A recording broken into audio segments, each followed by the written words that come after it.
Bonjour à tous, j'espère que vous allez bien. J'arrive pas à manipuler mon téléphone pour faire des vidéos correctes là. Donc, j'étais en train de faire un rattrapage sur d'enduit sur cette salle de bain. Et du coup, je me suis dit, tiens, je vais leur faire une petite vidéo parce que peut-être qu'ils auraient besoin d'une petite astuce. Alors là, il y a déjà eu 3 passes d'enduit qui sont faites.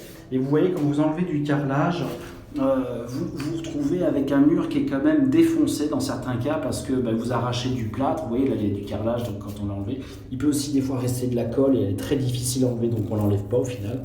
Voilà, parce que c'est du ciment qui est vraiment très très très dur. Donc on va essayer de faire des rattrapages, mais on a des gros défauts en profondeur, c'est compliqué, on ne sait pas forcément comment faire.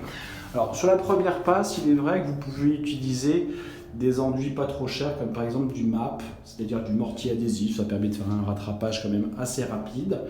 Moi, je n'utilise pas forcément du MAP. Là, j'en ai pas utilisé. J'ai utilisé j'utilise beaucoup de colle à carreaux de plâtre parce que la colle à carreaux de plâtre, elle durcit vite, donc ça me permet de faire assez vite les rattrapages. Vous voyez, par exemple, j'ai commencé tout à l'heure à faire de l'enduit et on y est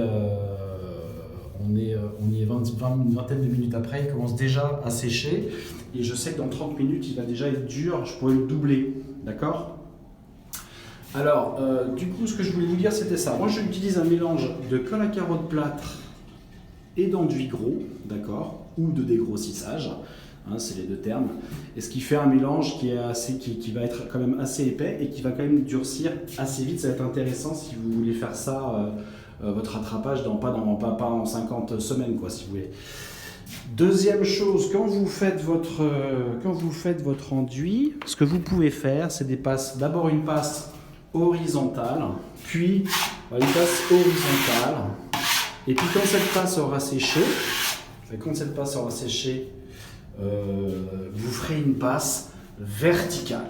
Donc du coup, le fait de croiser les passes va vous permettre de rattraper plus facilement les défauts. Hein. Vous allez rattraper plus facilement les défauts.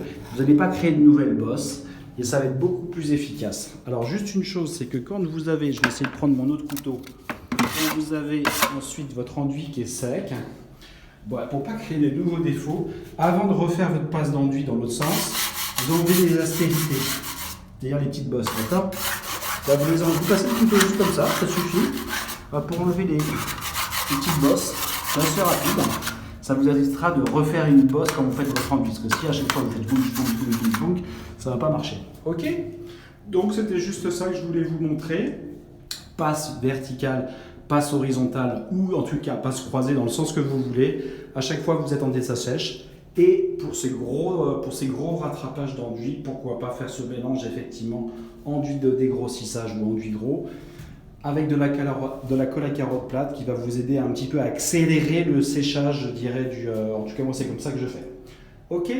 Eh bien écoutez, j'espère que ça aura pu vous aider. Si vous avez des commentaires ou des questions, vous me faites vous me le dites et puis je tâcherai de vous répondre. Et je vous souhaite bon courage pour vos travaux surtout. Allez, ciao!